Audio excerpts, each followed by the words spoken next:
Welcome back to the commentary caves. Astro and Shadu here. Little known fact, Shadu does not actually have eyebrows. Those are extraterrestrial beings that are controlling his mind.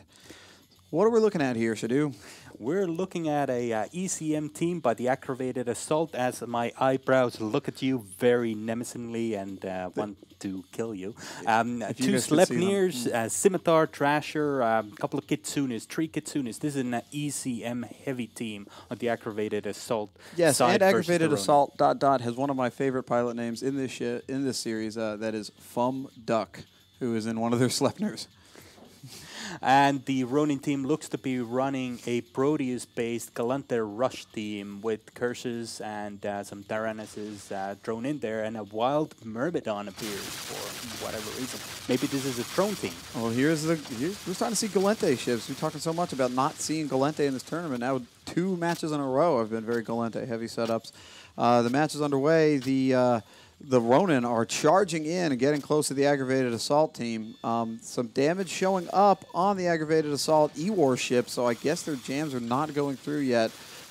One of the curses on the R0NIN is taking shield damage, starting to take armor damage, but damage on the Ag Assault side has seemed to stop, so maybe they got those jams in.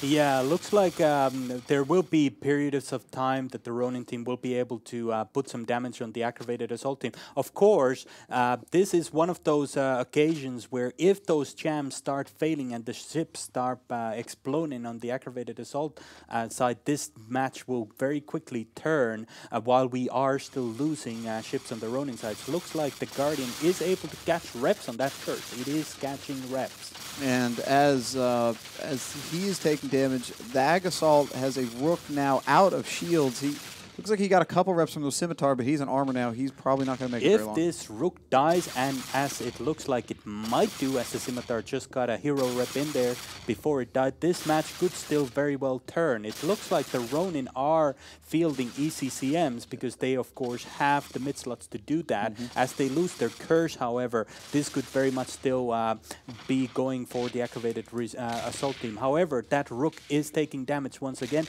and like dominoes, once one of those pieces falls, this could very much go pear-shaped for the Aggravated Assault team. The teams have each traded a recon, but with the E-War setups we've been seeing, they're really reliant on having all of their ships up and alive. And as soon as 1 or 2 goes down, it starts a real cascade, and that's what we're starting to see happen on the Ag Assault Absolutely. side. This is not looking good for the Aggravated Assault team right now. They've lost 2 Rooks. If that 3rd one goes down, they lose a lot of their DPS. Of course, those 2 Sleipnirs will be the main damage dealers of this team.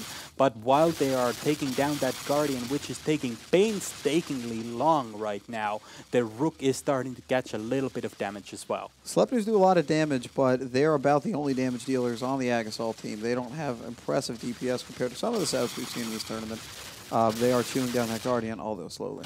Looks like these Tyrannuses are going after those Kitsunes. They have scrambled them down. They're starting to bear down on them. Of course, that Scimitar is able to give them reps as well. But as damage starts to split between the Thrashers and the Kitsunes, which Tyrannuses are going after, an Ag Assault Rook, or the last Ag Assault Rook goes down. Definitely not what they need right now. No, and that Guardian is hanging in there, though he is now done and dead. So some of the most important ships on both teams are now gone.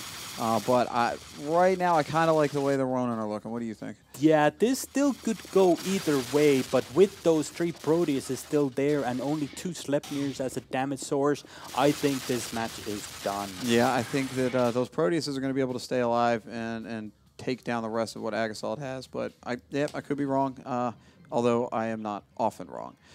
So right now, the Ishkur on the R0NIN side is taking some damage from Ag Assault. Ag Assault doesn't look like they're taking much damage at all. Well, it takes a little while for these Proteuses to catch up to the damage to those Kitsunes, probably, which they do want to get off that field as fast as possible. Having said that, R0NIN are still losing ships steadily. They have lost their assault frigates and are still now losing those Tyrannuses. So maybe we were a little bit too quick to call this. Those Kitsunes might have gone out of range of those Tyrannuses, and they might be getting jams in on these Proteuses. Yeah, that's what it's looking like is happening right now. Ag Assault starting to put some DPS on that Myrmidon. The Tyrannuses are flying around. Ag Assault Having said that, the Proteases have chosen and bearing down on the Scimitar. Suxar from the Aggravated Assault team is taking damage now and will be going down as 2 Proteases are right on top of him. Yep, and they are putting heavy DPS on that Scimitar, and he is not going to last long. And nope, there he goes. He's dead. He did. Gone. Agasol left with 2 Slepners, a Thrasher, and 3 Kitsunes. R0NIN has 3 Proteuses, a Myrmidon, 2 Tyrannuses.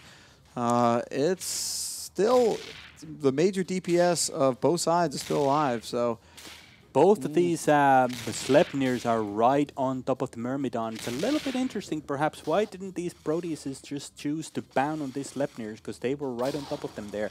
Maybe they wanted to deal with that Scimitar first. I think that's what you they would have wanted thought to do. that they had enough DPS to break through reps on those Slepnirs regardless. Well, those 3 Proteuses put out a lot of DPS. They certainly do, but they know their setups more than we do. Maybe they know something we don't know. In any case, I don't think it was a bad idea to go after that Scimitar because now they can chew through those Slepners. I don't think the Slepners are going to have enough DPS to match the R0NIN, assuming they can stay in range. And maybe they just thought, hey, you know, this Myrmidon, I'm getting damage from 2 Slepners. I'm still chilling in here. Down goes one of the Slepners, and now it's just a matter of time. The R0NIN are going to run away with this one. Yeah, this is a cleanup job. The only question is whether or not this Myrmidon will go down at all or not. The Slepnir is their only damage dealer, so I don't know if he's going to die. Lots of rep drones on that Myrmidon, and he is pulling away from the fight. I think he might be able to hang in there while the 2 Slepnirs just closed in and got on top of to mount that Slepnir.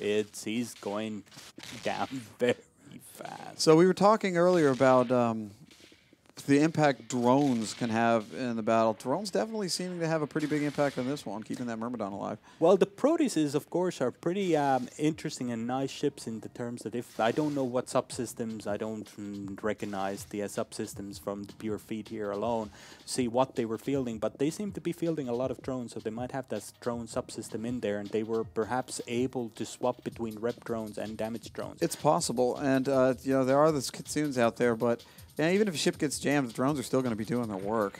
That is true. Perhaps with that Myrmidon in there, they chose a drone-heavy setup with all of the Proteuses, both having, of course, blasters as well as the drone subsystem in there for damage, and that was perhaps what was doing most of the damage early on. And then they swapped over to those rep drones once their Guardian went down. That is probably the reason the Guardian was able to hang in there for quite a while under damage from 3 Rooks and 2 Slepnirs. That's what I'm thinking. Agasol now left with just their final Thrasher, R0NIN, 3 Proteuses, the Myrm, and the Tyrannus. I don't think this Thrasher is going to be able to do much but run around in circles while the R0NIN loot the field. Probably exactly what's going on, though. This Tyrannus is quickly closing in on that Thrasher. Once he gets his Warp Scramble on him, that's goodbye, Mr. Thrasher. 2 minutes to go. They're closing in, and this is not going to be long. I'm glad to see that the Gallente setups have been successful, because after all the poo-pooing some of the people on the forum have had to say about this, it just goes to show that you can take a non-traditional, non-cookie cutter setup and do well with it here in this tournament. Looks like Nergal in a Proteus is quickly closing up on that Thrasher. He's still out of hitting range. He is shooting him anyway, trying to get some lucky shots in. Once he gets on top of that Thrasher, that's it done. Hobgoblin 2s are on the Thrasher right now, but he's still pretty much chilling in there saying, huh, yeah, whatever. Yeah, he's just flying around in circles. 1 minute and 30 seconds left to go in this match. Having said that, the Thrasher just got webbed. Yeah, and he is going to die really quickly. Drones closing in on him. He's taking shield damage, and it's going to be over. You know, EVE is a game with a whole lot of variables. It's really kind of disappointing to me if every team doesn't try to explore those variables and see if they can do something that other teams haven't been able to do. Which is why I give the R0NIN a big high five from Zastro for trying a different Gallente setup and making it work here. Well, that's, I'm sure, very happy to hear that Zastro is approving. I am the director of medals of Goonswarm, so it is my job to bestow honors upon those who are deserving it. The R0NIN, today is your day. You are you deserve a gold star for this. A gold star? Is that all you can come up with? Surely you can come up with some more interesting medals. I am not an R0NIN director of medals, so there's not much more I can do for them. I'm sure that can be arranged. I might be able to scrawl a dong on it. I think the TTP for this tournament has been pretty long. But that's it. The last Thrasher is dead. This is over. The R0NIN with a pretty strong victory here. Absolutely. The golden dong goes to the R0NIN. And with that, we are Congratulations. going to pass over to the